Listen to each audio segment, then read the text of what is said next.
Hello and welcome back to The Hated and the Dead with Tom Lehman. A very happy Easter to all of you listening. I hope you've all been able to spend the long weekend with your family and friends. The subject of today's episode is something of a paradoxical figure.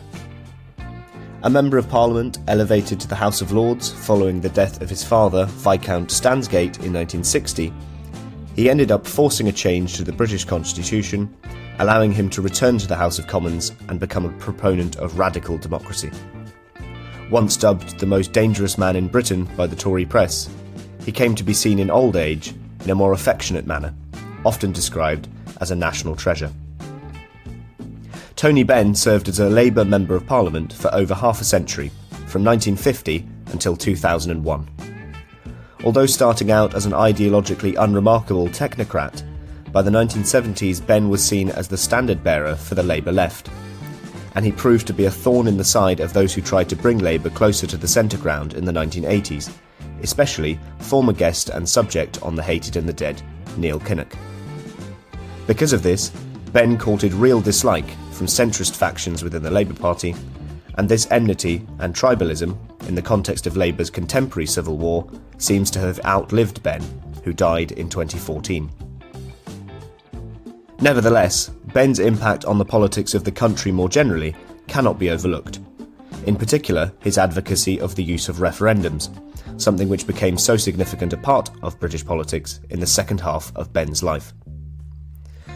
My guest for this conversation is Tom Clark, contributing editor at Prospect magazine and senior fellow at the Joseph Rowntree Foundation. We discuss Benn's journey leftward in the 1970s, his commitment to a very pure form of democracy, and Benn's uncomfortable position within Labour's own history. Ladies and gentlemen, it's time to introduce Tony Benn.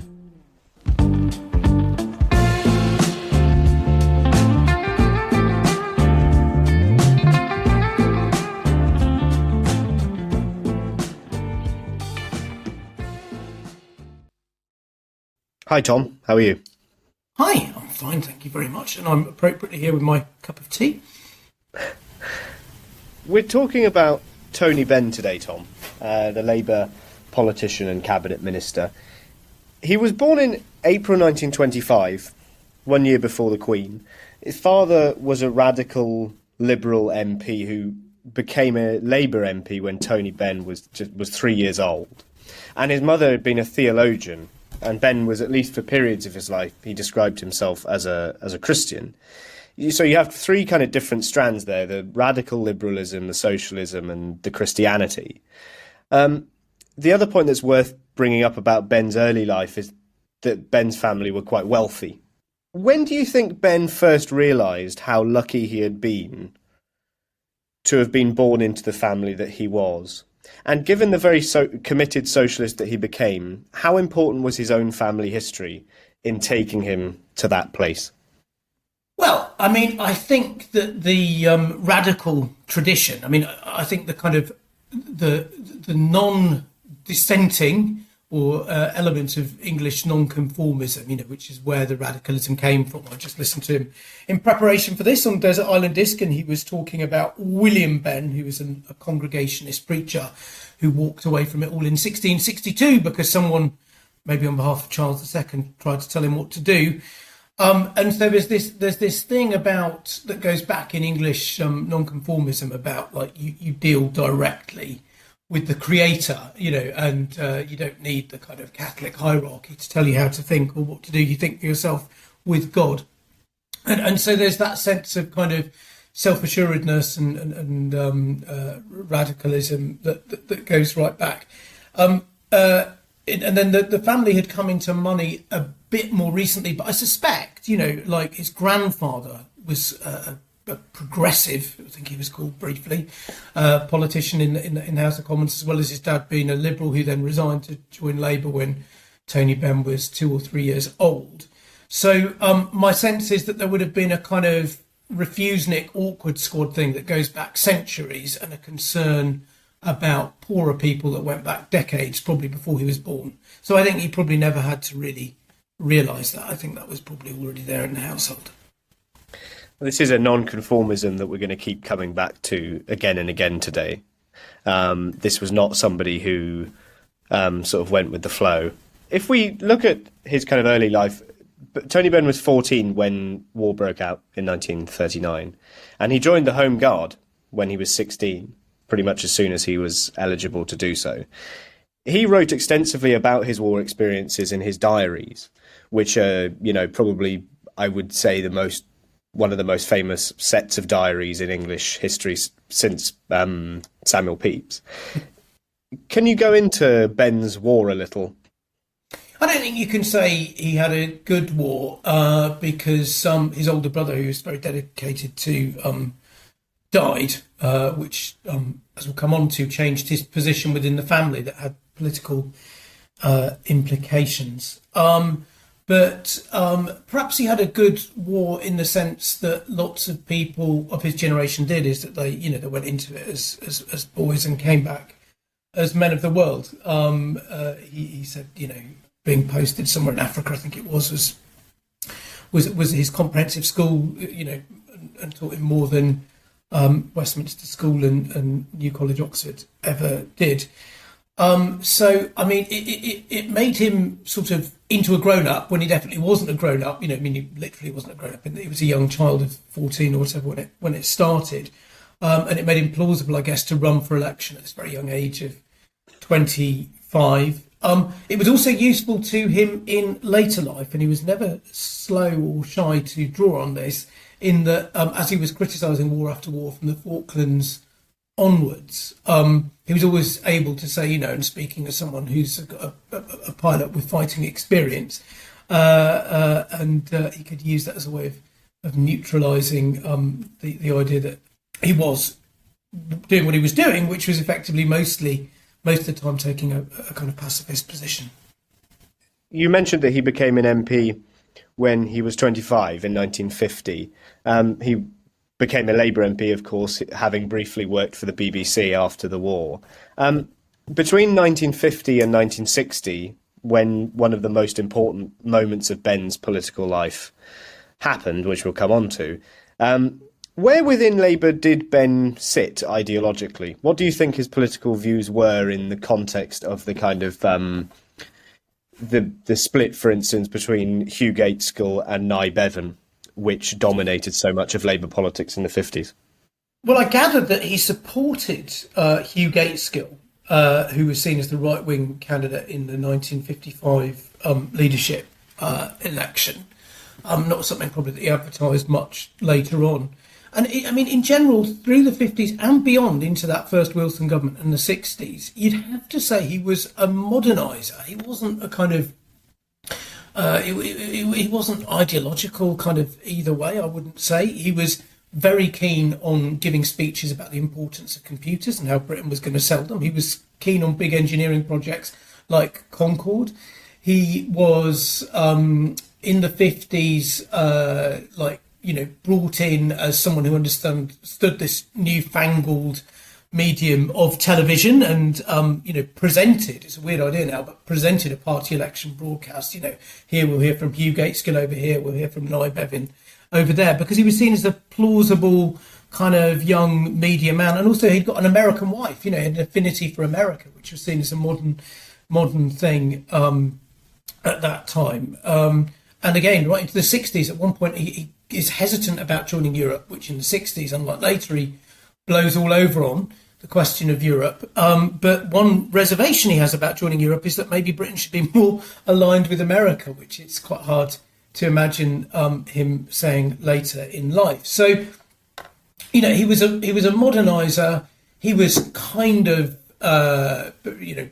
progressive in the sense he was in favour, I think, of decolonisation. And interestingly, we've got the first little flick of Refusenik, Tony Benn, a couple of times in the 50s on detailed policy differences over nuclear weaponry.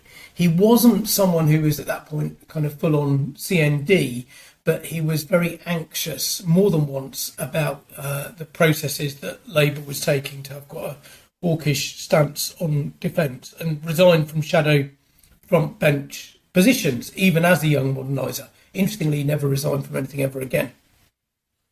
If we go into this event that I prefaced a minute ago, Tom, in 1960, it was a very significant moment in Benn's political life and in his personal life when his father died.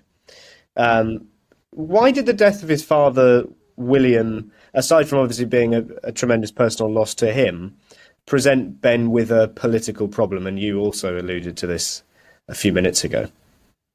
Well, and so his father had been a Liberal politician and then a Labour politician, and wanted to serve in the war, and did serve in the war in government.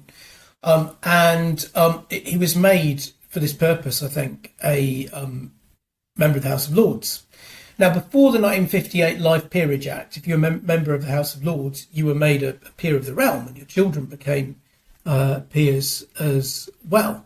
And, I think since the Glorious Revolution, probably, to sound like Tony Benn for a minute, you couldn't simultaneously be, a titled person in the Lords and someone with a foot in the Commons. Given that his brother had died in the war, he always knew, and he discussed this with his father, that when he did join the House of Commons, his dad, already quite an old dad, I think, well into his 70s, when he duly died, that was going to mean Tony being, not kicked upstairs, kind of ejected upstairs. I think they did have some conversations about what to do about it. The truth was that, at least without changing the law, there wasn't much that could be done about it. I think he made a motion, he made a speech or something. He got some support from Winston Churchill, who'd toyed with taking a title and was keen it didn't undercut his own children's parliamentary ambitions. And so what actually happened is that he received a letter saying, right, you're not allowed into the House of Commons anymore. Dear Lord Stansgate, that's who you are now. You're no longer a commoner. You can't come into the House of Commons.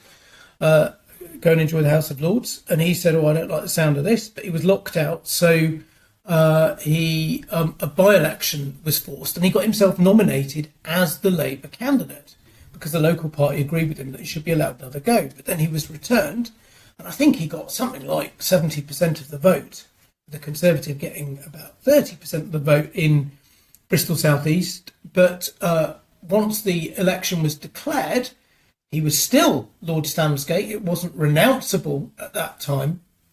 And so the Commons authorities welcomed in the Conservative who'd come a distant second instead. And I think everybody kind of knew this was a bit absurd. But, as always happens with things to do with the very top of the British establishment, they're hard to tinker with. It took years and years of wrangling to get to the point more recently where it could be said that, female children of Prince of Wales could inherit on the same basis as male children, rather than the primogeniture having that kind of boys best, boys first kind of leaning. That took years to get sorted, and this one looked like it was at a dead end. But he was very persistent, which is something he certainly always was. And in the end, there was a change in the law, and then there had to be another by-election, which he won and got back in 1963. What were his views on the House of Lords more generally? Obviously, it kind of splits a lot of people within the Labour Party about whether this is a kind of an affront to democracy to have an unelected second chamber. Britain's the only country, I think, to have a second chamber larger than its lower chamber, and it's entirely unelected. There are more members of the House of Lords than there are members of the House of Commons. What did he think of this? Of the House of Lords more generally? I mean, he thought it was ridiculous. I mean, you've got this doubleness with Tony Benn that maybe will come out in a lot of what we're talking about, that comes through on a number of fronts.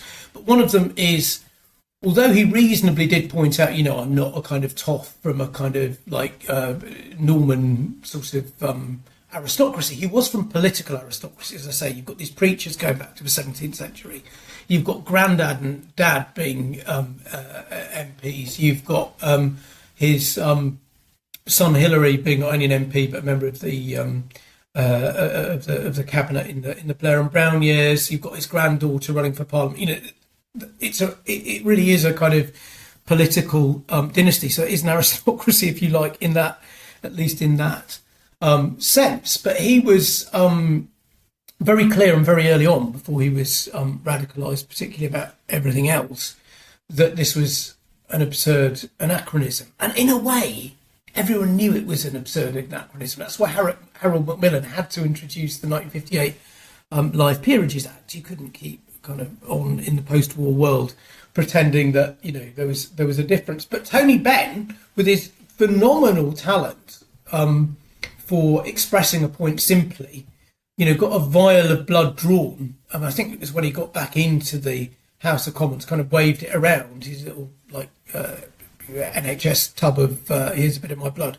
And I said, look at this. This is blue blood, is it? Or is it red blood like everyone else's, you know, to make the point graphically. And everyone kind of knows it's absurd. But, you know, just as he managed to get himself back in, the ability to renounce peerages is something that I think only 15 or 20 people have ever done since. So it hasn't shaken up the British Constitution quite as much as we might have done. Although I think if you see it together with that 1958 change, you know, the idea of the hereditary peerage was almost killed between those. And yet we still have, as part of a very British compromise, these elected by-elections for hereditary peerages. These are the world's strangest elections, in which, depending on the party and the group and how many people want to stand, sometimes the electorate is smaller than the number of people standing. I mean, there really is nothing like this in elective politics anywhere in the world. I think there were only 3 out of a group of 92 hereditary peers that were due to be filled by Labour people in the first place. Anyway, one of them comes up at the end of the 2010s, after Tony Benn eventually dies in 2014. And who should fill it unopposed but his son Stephen, who'd taken the title that his father had renounced. So, you know, you can change things about the British Constitution, but you can't quite kill them off, it would seem. I don't know what on earth he'd make of his eldest son, who he was very close to being there as a Labour hereditary peer. You mentioned the word radicalised a couple of minutes ago to talk about Benn. Benn now is known politically for being the face of a fairly unabashed, unapologetic form of socialism. One of the newspapers in the 1970s described him as the most dangerous man in Britain. That's not really the image that you've constructed of him so far, where we are in the story. It sounds as if in the 60s he was a fairly ideologically standard, unremarkable Labour cabinet minister, not particularly to the left or right of anybody else in that pretty esteemed cabinet. What do you think happened to Benn that 5 or 10 years after Harold Wilson's first stint as Prime Minister came to an end in 1970, what do you think happened that by that stage he was probably the most significant flag bearer of the hard left in Britain? I don't know. I mean, that is the big question. I mean, first of all, you're completely right. When he first came in as Postmaster General, he was a technocrat. You know, his big thing, I think, was introducing first and second class stamps. The kind of, you know, like you've got this overburdened kind of creaking state bureaucracy. What do you do? Introduce a bit of consumer choice. So it's real think tank stuff, that, isn't it? And it's still with us today. And then these big kind of engineering projects and the white heat of technology and all of that. In just reading up for this, I realised that he was quite affected by the events of May 1968. Just as someone who's very interested in politics, and you know the sort of protests are building in America against Vietnam, Paris, everyone's out on the streets. There's a sort of feeling of revolution in the air, and he does come to this conclusion that you know that there needs to be parliamentary democracy is too much of a cliquey thing. That might be related to the experience of, like, the ultimate cliqueiness was the House of Lords that you're kind of bought into, but maybe there's this kind of other parliamentary life that's also a bit cliquey, and so he's very interested in opening things up, which was very much in tune with the times of May 1968. And I don't think burnt any bridges. Him observing that and saying, maybe in the future we'll have more direct democracy. There might be referendums on things. We'll need to bring people into Parliament. We might need to have primaries or whatever in internal party elections. So, kind of interest in what I'd call radical democracy that kicks in about then, and then he would say, the Tony Benn's own account would say that a lot of people get into power and they get a taste for office, and that kind of leads them to become very centrist and very establishment. Whereas what happened to him is he got in and he was confident in himself and his own abilities. He thought he could get things done, particularly when it came to industrial policy and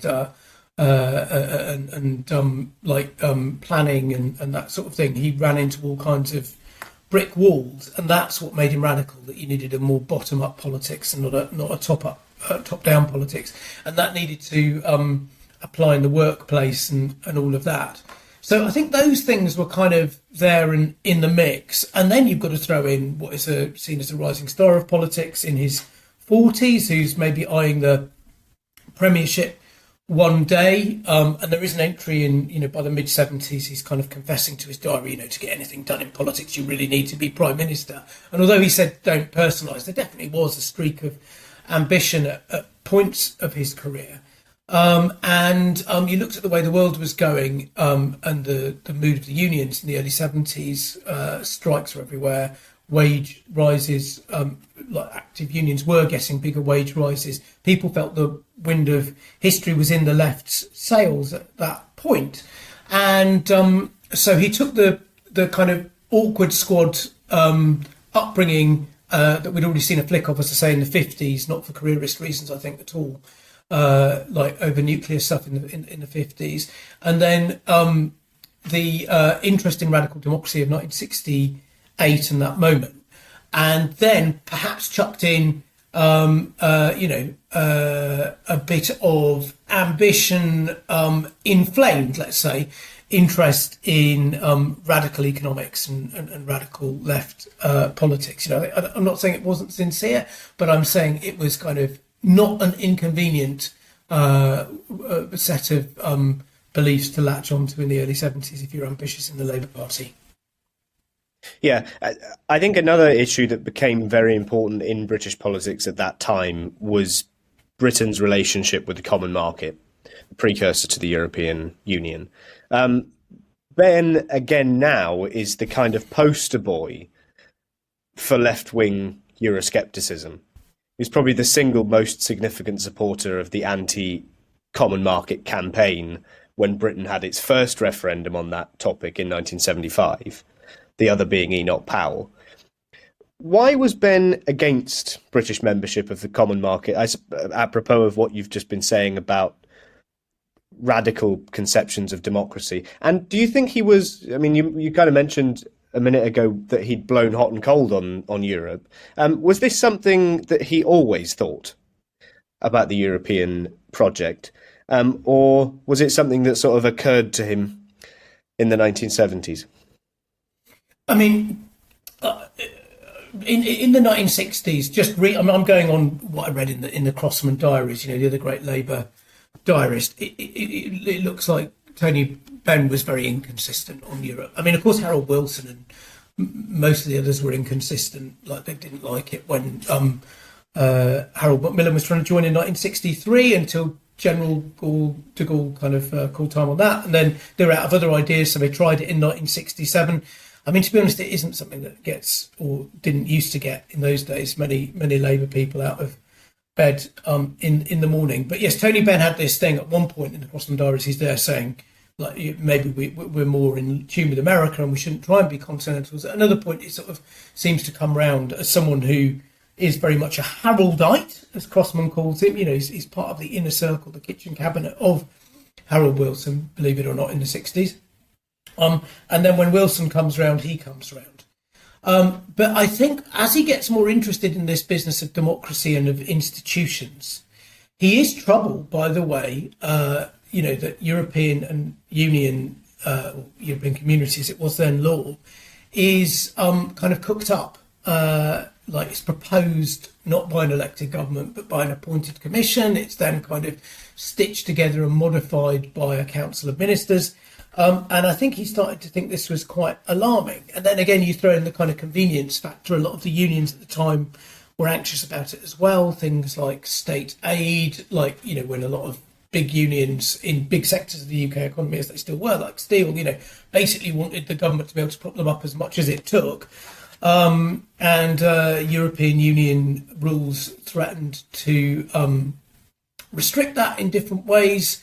And even at a more basic level, it was fundamentally, first and foremost, a customs union, the European Union, or the European Economic Community as then was. You couldn't have tariffs on things. And as the economy started to go wrong, socialist economists began to argue that if we want to put politicians in charge again and put society in charge of what's happening to our economics rather than just market forces, then we're going to have to put up protective tariffs and make sure that British goods can compete. So there was a whole mix of, you know, a genuine interest in democracy, a kind of politics of convenience and ambition, and also, I suspect, like the more he got into it, the more he thought about it, this affection for, like, they kicked against it at times, an affection for certainly elections and parliamentary democracy, and a sort of sense that didn't quite compute with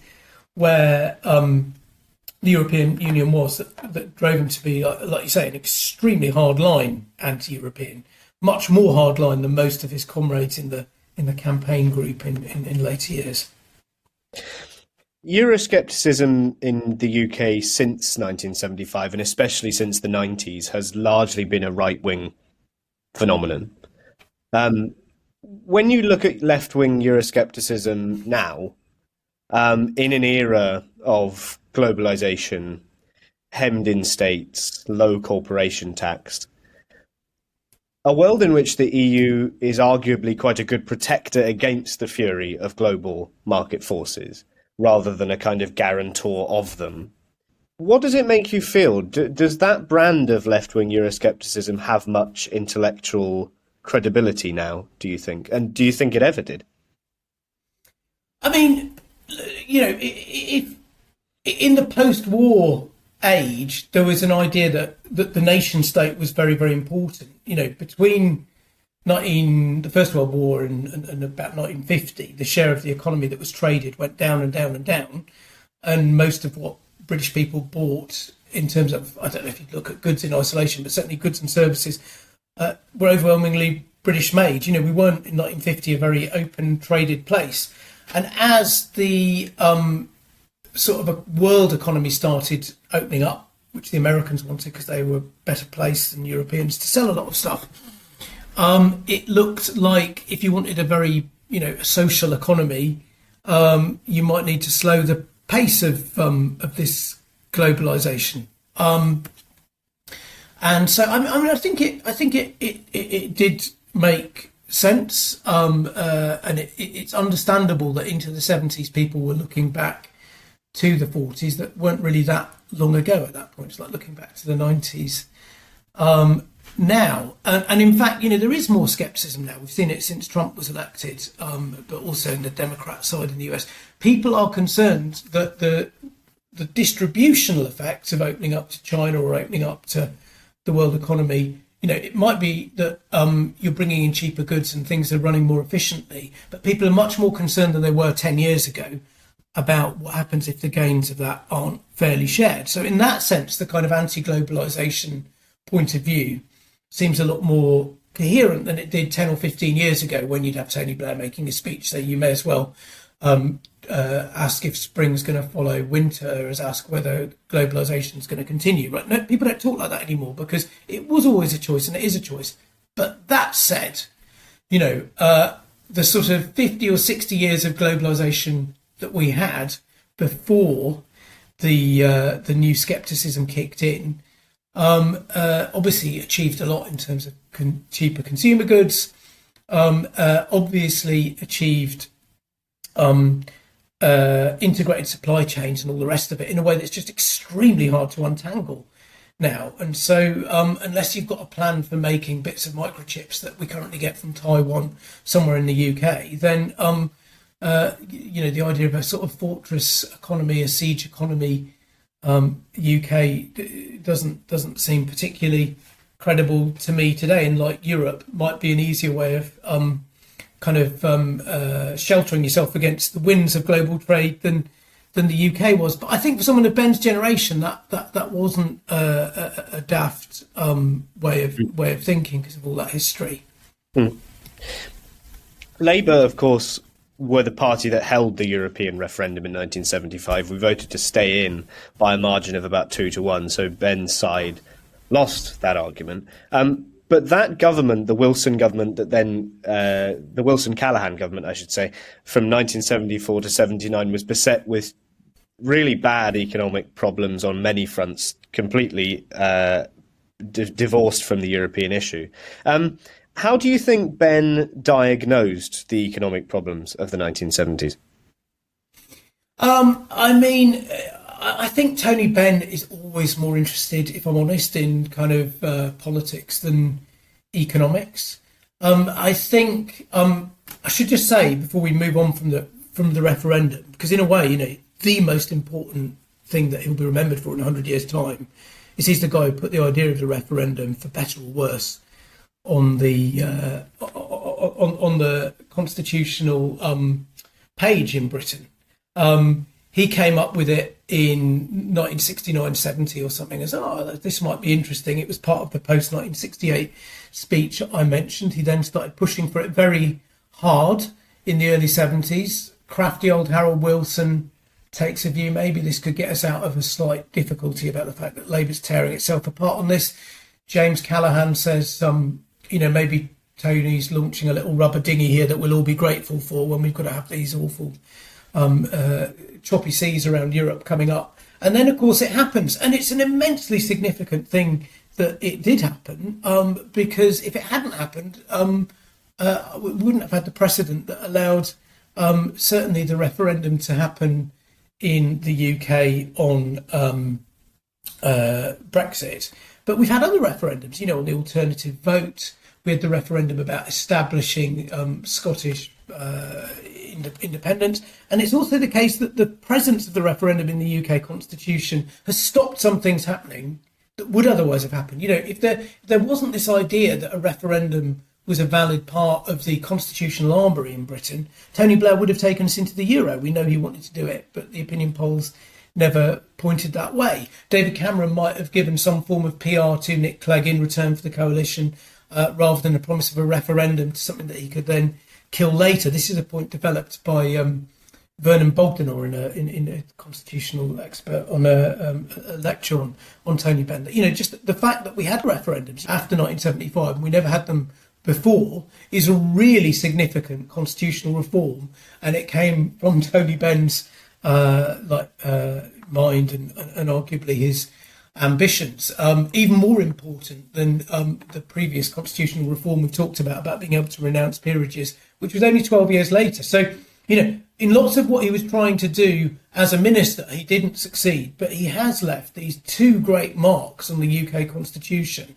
And then there's another we can come on to about, internal party stuff, the way that party leaders and therefore prime ministers are picked is something else where he's left a really, really deep mark with very mixed consequences. So I think in a way that's the most important thing that Tony Benn did in that 1970s Labour government. He had this idea about a alternative economic strategy. He had a couple of left-wing economists who worked with him. I think there was a woman called Frances Morell, and then there was a chap who was also called Francis something or other. And they'd got this, alternative economic strategy, which is essentially that we'll put up tariffs. When I looked into the detail of it years ago, it was, part of it was about we might have to run a slightly higher risk with inflation for a bit, which is all very well to say, when inflation's low, but is probably not very credible when inflation's incredibly high. And then they chuck in a bit of syndicalism, workers taking control of their own plants and hoping that worked a bit better, and a lot of public investment. And, bits of that made sense. Maybe the public investment did. The syndicalism, there were schemes, I think, that as industry secretary he got behind for workers to build their own motorbikes somewhere up in Scotland, and it all crashed and burned, because, when it comes to kind of producing consumer goods, you probably need to take account of what consumers want rather than what the workers who want to produce them want. And so I think there were lots of flaws in economics. I think there was a suggestion that there was a sort of easy socialist way out of just some of the hard realities that Britain faced in terms of oil prices having got more expensive.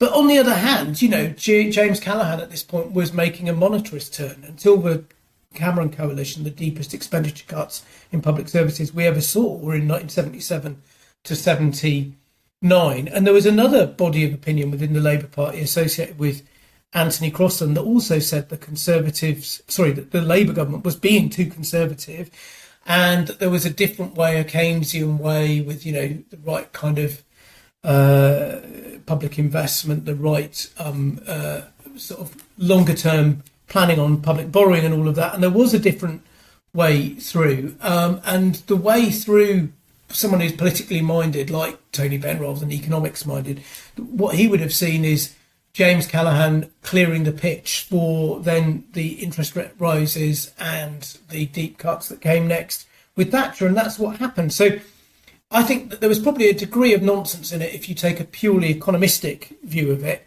But they did have a point when it came to the politics. Yeah, that's an important part. I mean, you mentioned the speech that Callaghan gave in the 76 Labour Party conference, where he basically said the days where the state can sort of intervene and spend in the economy to retain full employment are gone. Essentially, just a kind of an earlier "there is no magic money tree" speech. And I think actually George Osborne quoted Callaghan's words to Gordon Brown over the dispatch box 10 or 15 years ago during the 2008 recession. Do you agree with the kind of Crosland element that argued essentially that Labour's economic policy in the 70s was basically the midwife to Thatcherism later on, that they basically laid the paving stones, if you like, for what went on in the 1980s in terms of budget cuts? Yeah, I mean, I think there is this sense that you get these long cycles in politics, and, it wasn't just James Callaghan. In America, you had Jimmy Carter appointing Volcker to run the Federal Reserve and jacking up interest rates that started what we then came to think of as the Reagan recession in 1981. And certainly, Callaghan was a sort of right-wing Labour man, a kind of rather conservative figure, and that was his reading on where the British public were. He might have been right about that, but they were left, without much of an argument, I think, when Thatcher went on to do what she did. I mean, I don't know. It's quite a technical question. What I would say is that when in Dennis Healey's memoirs, who's seen even more than James Callaghan as a man of the kind of hard Labour right, if you like, he says that the IMF loan that became the big, would Britain accept the IMF loan that implied all these spending cuts and restraints and restrictions?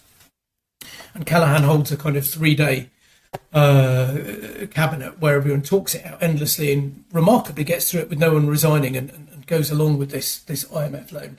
Healey said in his memoirs, when we got the receipts a year or two later, it turned out the Treasury officials had spooked us.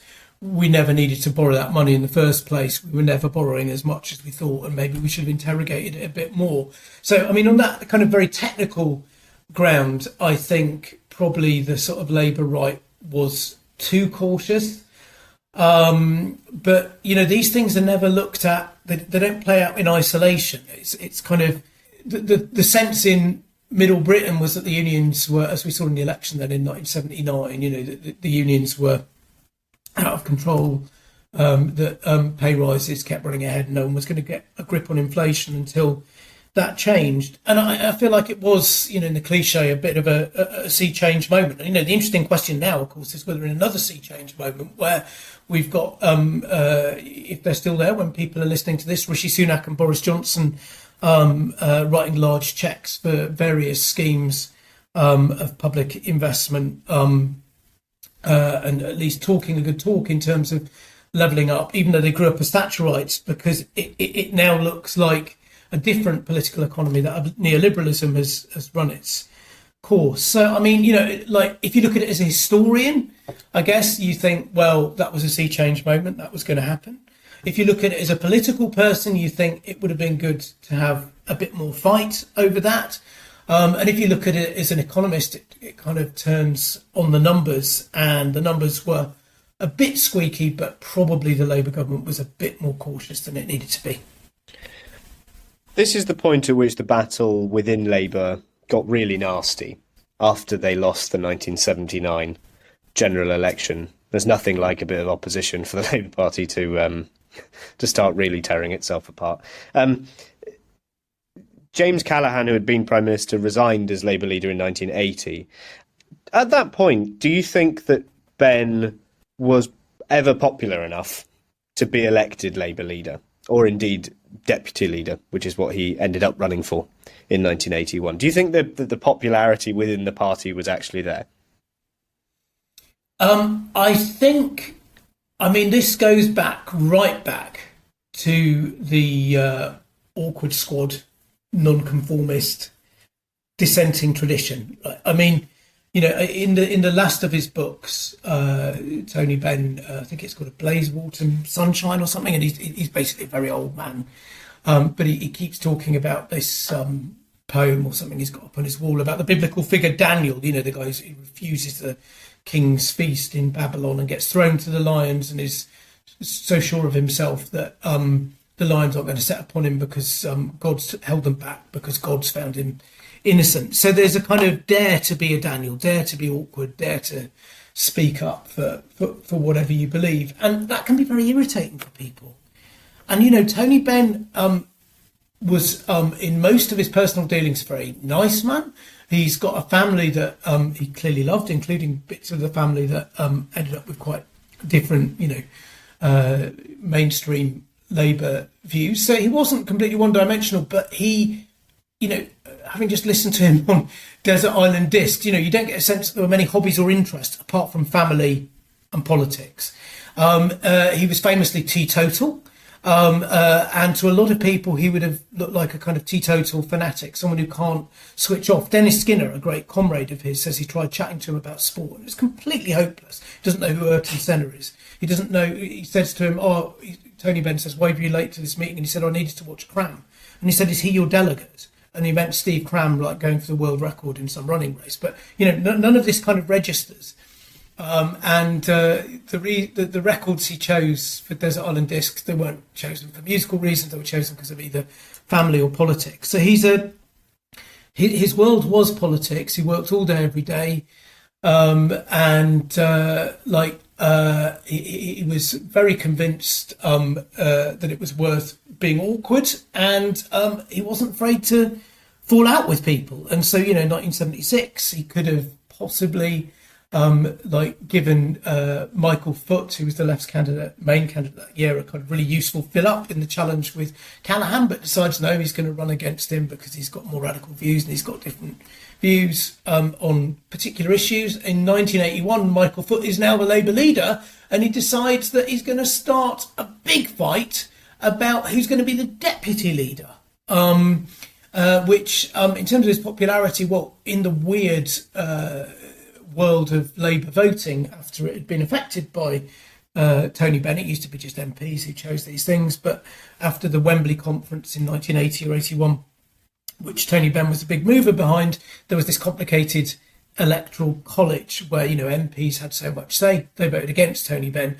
but trade unionists and the constituency parties also had a say, and they voted for Tony Benn. So it ended up very, very close. So, the answer to your question, would he have been popular, is enough to do it, is it depends who was voting. If it was just Labour activists, yes, definitely. But then you get into the question, and how would that have played out with the country at large, maybe not so well. In the 1980s, we really see Benn constantly trying to kind of derail the projects of more centrist social democratic people within the Labour Party, mostly the leader after 1983, Neil Kinnock, and other people in the party as well, like Roy Hattersley, Kinnock's deputy. And whenever I've heard people like Kinnock, Hattersley, Dennis Healey discussing Benn, they really don't like him, like they hate him. I don't think that's too strong a word to describe what they think of him, because they see him as the reason, really, that Labour didn't get into power in the 1980s. I don't think that's entirely fair, and I can't imagine that you'd do either. But I suppose that Benn would have... Well, actually, first of all, do you think that's a fair assessment? Do you think that he is the kind of single biggest reason that Labour didn't get into power in the 1980s? Their rationale being that he was constantly pulling Labour towards a pole in politics that they considered unelectable. That's to say, the hard left. I don't think that's necessarily true at all. I mean, it's certainly true that the Labour people hate each other more than any sensible kind of person would. The Conservative Party does these amazing things, like you suddenly pop up and you've got, I remember this happening at one point in the 90s, alliance between John Redwood and Ken Clarke, because it's all a big game and they think they can just like cook this deal up and everyone will be happy. That one fell apart, but they're kind of playing at it and they enjoy it and they don't care if they get called names and they move on. But Labour is an altogether more neurotic thing. They all think they're kind of doing God's work, but they're also, of course, tending their own careers. And they're all then faced with the messy business of government, which is, making unpleasant choices, or in Nye Bevan's words, the language of priorities, and it's never an easy business. So what really, really winds people up on the Labour right is anyone being at all sanctimonious, anyone saying, well, of course this is pathetic and we should be pure and doing it like this. We should be daring to be a Daniel. If only we'd be morally brave, it would be easy. And with Tony Benn, there are these kind of extra, almost spiritual, I mean, I don't think he was probably very religious, but there is a kind of spiritual twist on some of it, which is, he talks about, I don't think I'd have difficulty justifying myself to my creator if it came to it. He says that with elections, he said this on the Desert Island Disc, he said, well, of course, elections are first and foremost a platform for making your argument. And that's what's interesting. They're invigorating. He likes politics. He maybe doesn't understand people who don't like politics. Whereas your typical kind of average Labour parliamentarian in a marginal seat is an altogether more jaded figure who maybe started out a bit wide-eyed and idealistic, but maybe never that wide-eyed and idealistic. And then they've got kind of people moaning at them about immigration, and they've got people moaning at them about tax, and and they end up feeling that what's necessary to get anything done and to protect the poorest from the hard forces of the right is to make all kinds of compromises on all kinds of things. And some guy comes along who's got a silver tongue and tells them that they don't need to compromise on anything, and it just drives them absolutely potty. And it means that they don't, I think, make a proper assessment of someone like Tony Benn. They think if you talk to a Labour right winger about Tony Benn, they essentially think of him being, an awkward so-and-so at the 1979 or 80 conference where he goes up and reads the manifesto of 1974 and betrayed, in turn of the unnecessary leadership run, which in his diaries actually he does say, oh, maybe that wasn't such a good idea. A year or two later, in 1981, the kind of bizarre run against Kinnock in 1988 that gets nowhere, and the kind of obsession with national executive committees and a campaign for Labour Party democracy, and that's all they think of him in terms of those factional struggles, because the Labour Party is a solipsistic thing, and people are very self-absorbed in it. And in those years, I don't think he was good for Labour's electability, but nor, of course, were people on the other tail of the Labour Party who walked out and provided the split in the vote that was so fateful in 1983. And as with all these things, when you look back in the fullness of time, I don't much like referendums. I'm not sure they're a good innovation, but we're not going to disinvent them now. Nor are we going to disinvent, I think, the idea that party members should have some kind of say on the party leadership. There was an attempt after it was introduced in the Conservatives to kind of wind it back so the individual parties' members did the whittling down and the MPs had the final say, and that was defeated. So Boris Johnson was picked by a very non-representative group of Conservative Party members, and his successor will be picked by a non-representative group of party members. So, I mean, you could say that, put out of mind all the kind of factional Labour stuff and put out of mind the fact that he was involved in that at a time where the political economic kind of model was changing. So he was kind of pushing early 70s radicalism into the 80s when the whole conversation had shifted, and that's sort of made him get written off as a dinosaur. But if you think of all these innovations in terms of direct democracy, you could say he still ended up as a moderniser. Possibly. I mean, I suppose, as you said, I think the most important thing to Benn was democracy. Democracy within the Labour Party and more broadly within the country. He wanted parties and governments to be accountable to the people that they were representing. But the biggest criticism you can make of him, really, I suppose, is that when the Labour Party did decide to move away from Benn's policies in the 1980s, he didn't really accept it. As you said, he did run against Neil Kinnock again in 1988. He didn't accept the internal democracy of the Labour Party in the sense that the members did decide to take a different course, and he didn't really accept their decision. It more suggests that rather than holding democracy to be completely sacrosanct, he saw it basically as democracy as being like a train or a bus. You ride it until where you get where you want to go, and then you get off. I mean, there was a real ego in him, I think. There was a real personal, his own fate, I think, was really important to him, wasn't it? I think that's probably the worst thing you can say about him. I mean, I don't disagree with that. As I say, I mean, there are these pages in the diary where you could just see him saying, really, I want to be Prime Minister, and the, to me, completely unnecessary run for the deputy leadership in 1981.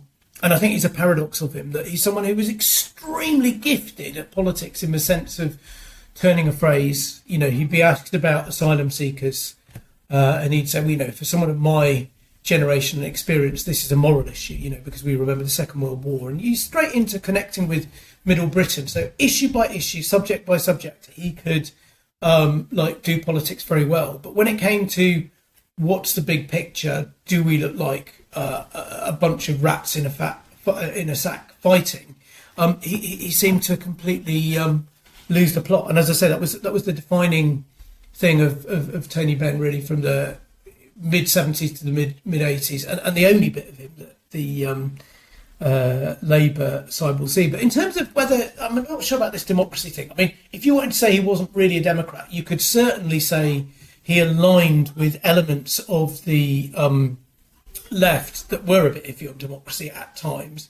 So I saw an interview with him once where he said that the greatest human being of the 20th century was Chairman Mao, who was certainly no Democrat at all. And okay, if you're being generous, you'd say, well, he was great and it was very important, like the Great War, but feels to me like that is pushing it a bit. But I mean, letting you into a secret, I don't think anyone in the Labour Party really ever accepts democracy.